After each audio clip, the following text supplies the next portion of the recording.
टपका साले को, मुखबिर है साला। बस्तर के बियाबान ऊंचे और घने जंगल में एक दादा की आवाज़ गूंजी। सालसराई के पेड़ों पर बैठे पक्षियों ने अपने पर धीरे से फड़फड़ाए। कुछ ने अपनी शाखाएं बदल लीं। शाम हो चुकी थी। धुंधल के ने जंगल को अपने पाश में लपेटना शुरू कर दिया था। एक बाल पक्षी अनायास चिहुक उठा, जैसे बड़ों से पूछ रहा हो, नीचे कुछ हो रहा है, आपने कुछ सुना? बड़ा पक्षी जैसे उसे डांटते हुए चिहुका, चुप बैठा कर, कुछ सुनाई भी पड़े तो समझ, नहीं सुना। इस अरण्य में कुछ ना सुनने में ही भलाई है। बाल पक्षी भौचक हुआ, मगर शांत भी। गर्मी का मौसम बीतने बीतने को था। बरसात भी अब तब आने आने को थी, मगर जाने कहाँ ठिठक कर रुकी पड़ी थी। बरसात की प्रतीक्षा में बेताब इस उष्णकटिबंधीय वन, ज़्यादातर पेड़ धूप में झुलसे पत्रहीन होकर नंगे खड़े थे। जमीन पर सूखे पत्तों की रजाइयाँ बिछी थी। दुराचार की आशंका लिए अरण्य अनिच्छा से अपने आकाओं की प्रतीक्षा में कसमसाता, सकपकाता, आंखें बंद किए हर आहट पर चौंकता चित्त पड़ा था। रघु 2 दिनों से इन दादाओं के चंगुल में आन फंसा था। जंगल जंगल, पहाड़, पगडंडी, गिरते पड़ते इन भटकती आत्माओं के साथ तालमेल बिठाए फिरता रहा। पहले दिन के समय उसकी आँखों पर पट्टी बांध दी गई थी। फिर एक साथी की उंगली कृपापूर्वक सुलभ करवा दी गई थी, जिसे थामे थामे उसने न जाने कितनी यात्रा कर डाली थी। दिन भर वह उस उंगली को थामे उनके पीछे पीछे चलता रहा था। पैरों के नीचे पड़ती जमीन से वह अंदाजा लगाता रहा, यह मैदान है। अब वे सूखे पड़े खेतों से गुजर रहे हैं। अब वे खेतों की मेड़ पर हैं। दूर कहीं से एक कुत्ते के भौंकने की आवाज़ आई तो वह समझ गया कि वे लोग किसी गांव के करीब से गुजर रहे हैं। वह साहसी कुत्ता गांव से बाहर निकल जरा जरा देर में भौंके जा रहा था। उस कुत्ते का यूं भौंकना उन्हें पसंद नहीं आया। एक ने अपने सीनियर से पूछा, कॉमरेड धर्मू, कहो तो मैं इस कुत्ते का मुंह हमेशा के लिए बंद कर दूं। नहीं, धर्मू ने कहा, हमारे लिए बंदूक की गोलियां बहुत कीमती हैं, इन्हें फिजूल खर्च नहीं कर सकते। फिर धर्मू और उस युवक ने मिट्टी के ढेले उस कुत्ते की ओर उछाले। शायद कोई ढेला कुत्ते को जा लगा होगा। वह काएं काएं करता गांव के अंदर चला गया और उसका साहस उसकी दुम से लिपट गया। ये लोग गांव के अंदर नहीं गए।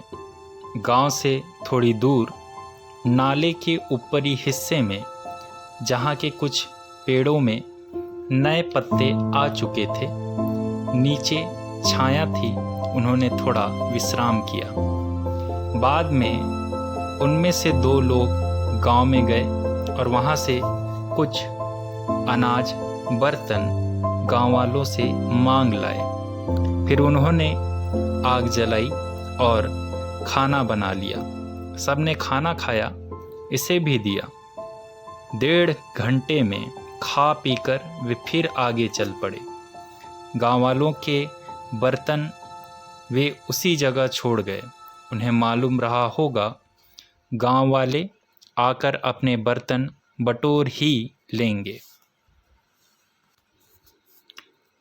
जंगल की ताज़ी हवा रघु के नथुनों में समा रही थी।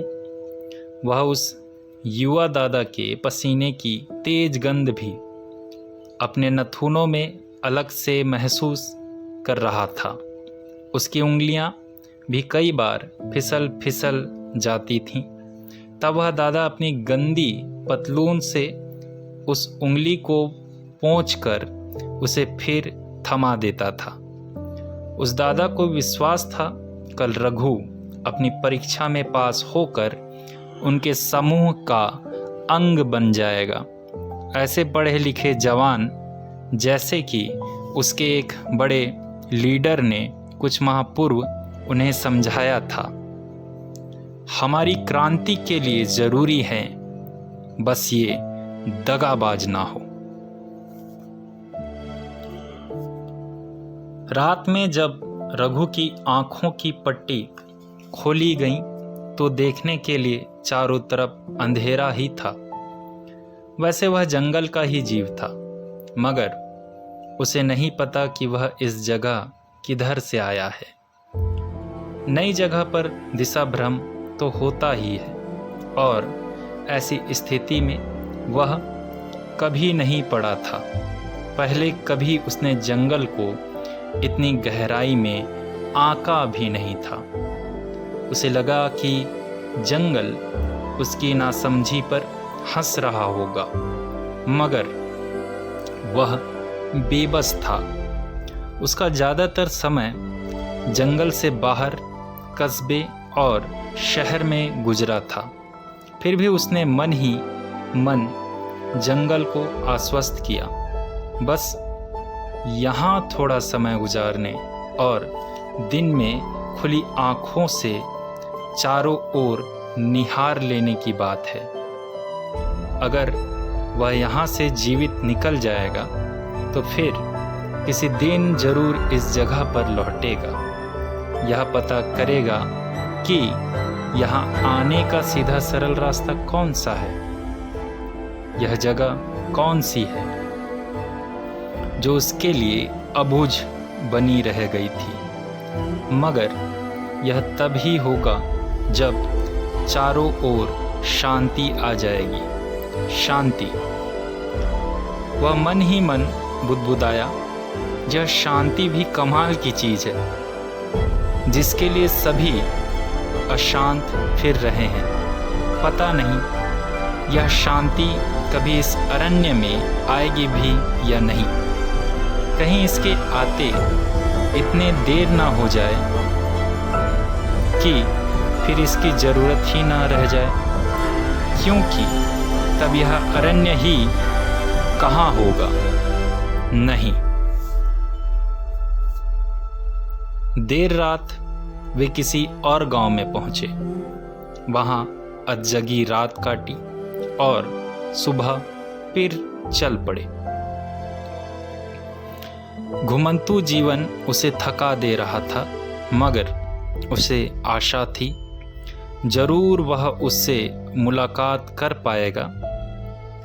रायपुर के सिनेमा घर में उसने कुछ साल पहले एक फिल्म देखी थी जिसका नाम उसे अभी याद नहीं आ रहा था।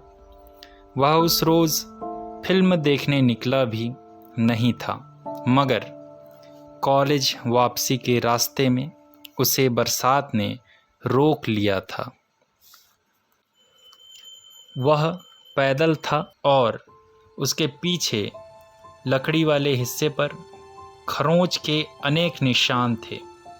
उस बंदूक का वजन उसकी कल्पना से अधिक था।